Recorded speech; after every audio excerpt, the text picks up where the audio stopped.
90s के player को मैं खुद बहुत बड़ा फैन हूँ, लेकिन जब when it comes to left some legacy, they left nothing for Pakistan. Leader मैं फिलहाल इसको कहूँगा, रिजी को इसलिए कहूँगा क्योंकि नमाज के टाइम जो है वो सबको इकट्ठा करते थे. अभी पीएसएल में 5 गोरों ने कुरान लिया है, रिजवान से लिया है, रिजवान ने उनको कुरान दिया. जिसका डर था वही हो गया, और वजह यह है कि पाकिस्तान की टीम जब भी किसी आईसीसी टूर्नामेंट से, किसी वर्ल्ड कप से बाहर हुई तो फिर पहली विश उनकी यही होती थी कि अब इंडिया भी कम अज़ कम बाहर हो जाए, अदरवाइज़ हमारी मज़ीद स्क्रूटनी होगी, मज़ीद ट्रॉलिंग और मज़ीद स्लैंडर और मज़ीद गालियाँ पड़ेंगी, जो कि मैं समझता हूँ नहीं होना चाहिए, क्योंकि ये कंपैरेटिव एनालिसिस के वो पहुँच गए, आप नहीं पहुँचे.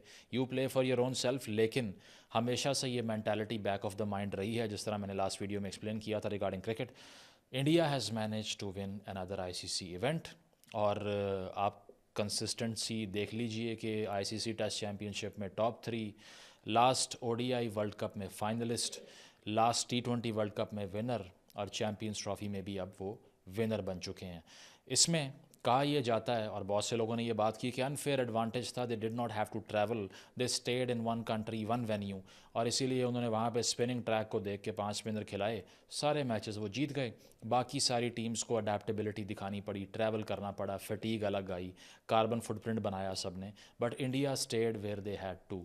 सो number 1 is that the board is too strong, जिस पर हम हमेशा बात करते हैं कि because they have amassed so much wealth and power, that is why अब वो माइट इज़ राइट वाली बात होती है ना, तो अब असल में जो कवानीन बाकी सबको फॉलो करने हैं वो बनाएंगे. बिल्कुल आपकी बात ठीक है जनाब, जो भी ये बात कर रहा है कि अनफेयर एडवांटेज था, लेकिन जो अनफेयर एडवांटेज हमें अपनी होम सॉइल पे खेल के मिल रहा था उसका हमने क्या कर लिया. 2 मैचेस यहाँ पर होने थे, एक आप यूएई जाके हार के आ गए इंडिया से, बाकी 2 जो वहाँ पर यहाँ पर होने थे उसमें एक आपने वैसे ही बुरी तरह हार लिया, और दूसरा बारिश से तबाहकुन हो गया. उसकी वजह यह है कि मेरा ख्याल है कि नेचर ने भी फ़ैसला कर लिया कि ये ना हो कि बांग्लादेश को हरा के हीरो बन जाए, तो इसी दिन को ऐसे ही रहने दो.